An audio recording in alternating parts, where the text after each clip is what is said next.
გამარჯობათ მეგობრებო, მოკლედ ისევ კახარიას თემა გავაგრძელოთ.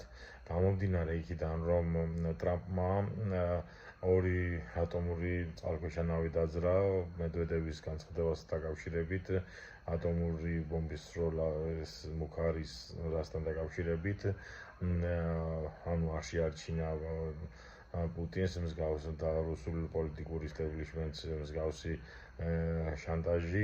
ამის შემდგომ პესკოვმა პუტინის ადმინისტრაციის წარმომადგენელმა თქვა, რომ ატომური ბომბით აშენება და ასროლები ეს არის კაცობრიობას გაანადგურებს და იქნებ მოვილაპარაკოთო.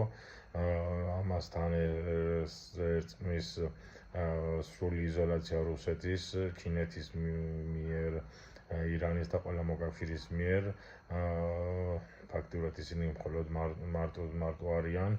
ასევე ამ ყველაფერს საეჭვოდ დაემთხვა ის, რომ ციმბირში და კამჩატკაში ძალიან დიდი ცუნამი მოხდა, მიწისძვრა მოხდა და იქიდან ცუნამი წარმოიქმნა.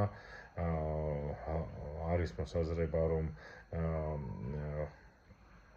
რომელიმე ატომური სადგურით შეიძლება აუფეთქდათ ან აუფეთქეს რუსებს და ამიტომ არიან ესეთ დამთვარი ამერიკის მიმართ. აქედან გამომდინარე ისინი ეცდებიან, რომ მთლიანად არ დაკარგონ კავკასიაში და საქართველოში მათი სასცეცი და აქედან გამომდინარე იზრდება რისკი იმისა, რომ კახარია დაბრუნდეს პრემიერად.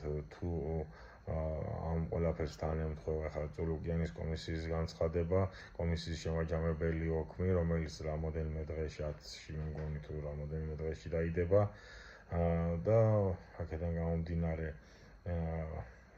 ხოცებში არსებული პოლიტიკური განხეთქილება უკვე გარეთაც გამოდის და ეცდებიან ღარიბაშვილის და სხვა კლანი ეცდება, რომ არა ფინანსურ რაღაცის გამო დატოვონ პარტია, არამედ მორალურად ამადებულ სენტიმენტებზე დატოვონ პარტია და თქვენ აი საქართველოს მომავლისთვის, რუსეთის ორბიტაზე დაბრუნების და რაღაცა ბლა ბლა ბლა ბლა ამ კომისიის დასკვნასთან დაკავშირებით რაღაცას იტყვიან. აქედან გამომდინარე დატოვებენ და შეიქმნება ის კრიზისი, რასაც წინა ვიდეოებში ვამბობდი. მოკლედ გამოიწერეთ იდეატივი, ალბათ თქვენიც ეს არის ჩემი მოსაზრება, მაგრამ ამ ყველაფრის მოხდენას ძალიან დიდი პროცენტი არსებობს, რომ ეს ყველაფერი მოხდეს. ალბათ თქვენიც